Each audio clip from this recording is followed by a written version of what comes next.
ng Chaos, first will have 70k, second 35k, third 20k, and fourth 10k. Alright. No sweat, di ba? Interesting, di ba? Pag first top 4 kayo, okay. So, kung alam nyo yung diskarte ng SW, at saka paggawa ng event, ganun na ginawa ko dati sa Chaos tsaka sa Sara, and same with all online games na iba't iba. Now, this is only a private server, but that's a proposal from the councils. So being me as a founder, dapat ko lang isabi sa inyo. So being me as a founder, Tell something about the Steel Wolves. Steel was founded way back 1996 by our founder, John Vincent Filio, and he's from UK or from Bacolod and now staying in UK. How many members already? We have almost 3,000 with Wow. many different kinds of games. Wow. Like CSGO, Ragnarok 2, Ragnarok Mobile, Dota 2, Mobile Legends, and other online games. So, the target is 12 guilds. Per town, isang adjit ang bukas. Sabihin natin, tatlong guild kayo, dyan kayo. Yung tatlo dun sa kabila, tatlo sa kabila. Okay. Kahit ang final match ng Chaos, SW versus SW, we don't give a damn. Whoever wins, whoever lose, you guys win as an SW. As what I'm saying, pag nag-first, second, third, fourth kayo, sa preliminary match By the way, ng we're Chaos talking lang, about what? Chaos server lang to? Chaos server lang. Hindi, the one Okay. you posted on the chat. Oh, Chaos server lang yan. Kasi, we won't know about Sara. Brinake ko tong rules na to, tsaka isang ng mga councils ko, kasi yung mangyayari, sa finals na, Chaos server versus Sara server, di ba?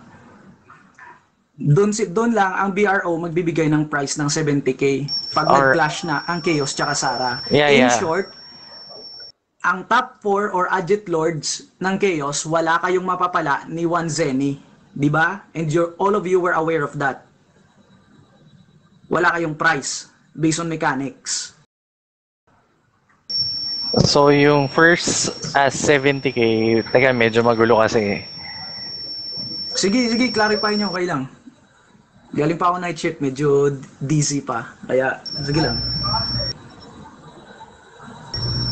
Yung 70k na sinasabi mo is for what?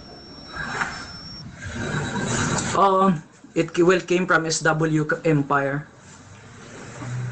It has nothing to do with BRO. It has nothing to do with my community. Yes, sa amin manggagaling yan. So we just need to be on top 1 representing your guild. Am I right? You have a chance to be second, third, and fourth. Not just first. If you're aiming for that pot price of 70k, then try to be number 1. Alright, I got it. Sige. So, ang sa akin lang naman, I just want to add fun with you guys. I'm a busy person, I had nothing to do with the game. Ganito lang ginagawa ko, psychological warfare. So, in short, wala naman kayong mapapala pag nag-top 4 kayo ng Adjit Lords. Sabihin natin by pride. Sorry kung sa iba sa inyo baka maging offensive yon. It's not really na I will use you or I will hire you being an SW, but it's not. But this is a proposal. We want you guys to be part of Steel Wolves community. Mawala man ng BRO, you guys were part of us. Nag-i-exist kami international in every different activity, hindi lang isa. And we are part of Universal Peace Federation Alliance. Tsaka may mission vision. Hindi lang sa online game. Maraming iba't ibang bagay like airsoft, skateboard, skydiving, scuba diving, everything. So, nandito na ako para i-propose sa inyo that you guys will be part of our brotherhood. By the way, yung And members mo to and enjoy the guild mo, game, hindi ba, ang members anong nagiging ng guild problem ko, nyo? Okay. Nagiging problem namin, wala. And hindi na ako dapat maglalaro. Breakout ko sa inyo tungkol sa demigods. 80% of demigods are my former members in Ragnarok 2. And I don't have time to play anymore. Kaso nga lang, gumawa ako ng karakter just to silip lang. Ayoko na rin mag-GM. Wala na akong time dyan. Baliktad yung oras natin. Nasa England ako, nasa Pinas kayo. And I'm working night shift. Ang siege dito is 1 o'clock to 2 o'clock. Hindi, night shift rin naman kami. Ko. Hindi naman kami nag-aaral, nagtatrabaho. Puro Ragnarok lang kami. Wala kaming buhay. Yun, walang problema. Ako, I'm working as a nurse for 12 hours. So, mahirap talaga. So ang breakaway ko dyan, yung demigods, they are supposedly SW. Yun nga lang, nangyari, 2 days na made na decision, nag-announce bigla na Agit Lord na. At kung alam lang namin na ang economy ibabalik sa zero, edi sana gumawa na sila ng guild ng gabing yon bilang SW. But now, magbe-break game So in short, you want to conquer whole balik RO Agit Lords. Tama ba?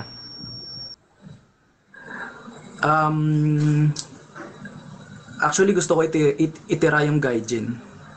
Hindi ako mag-approach sa kanila. Sa inyo lang lahat.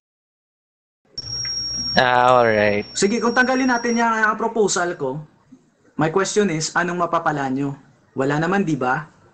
But it's not I'm boasting na wala kayong mapapala. Of course, our pride of the guild and ganito, di ba? Tropa rin di ba? But, well, in exchange, have fun.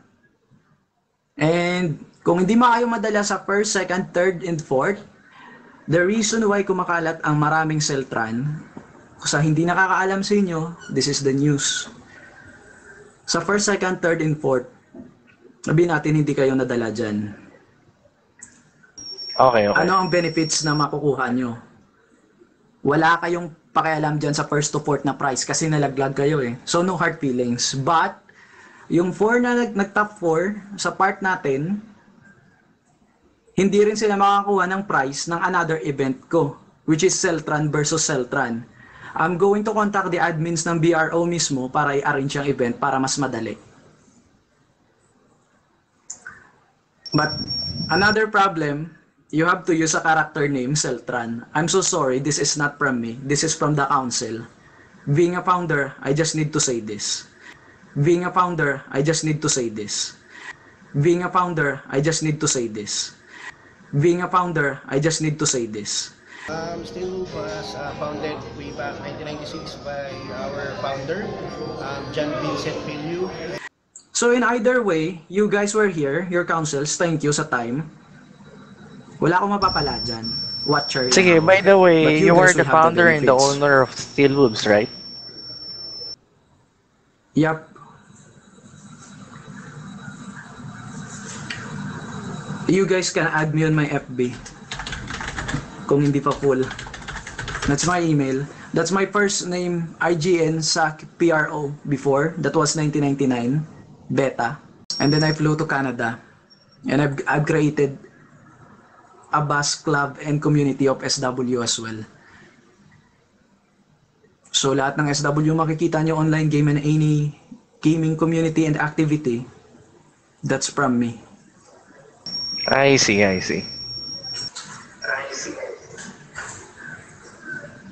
And simula nun, nung bumalik ako from Canada, ang naabutan kong server is Irish.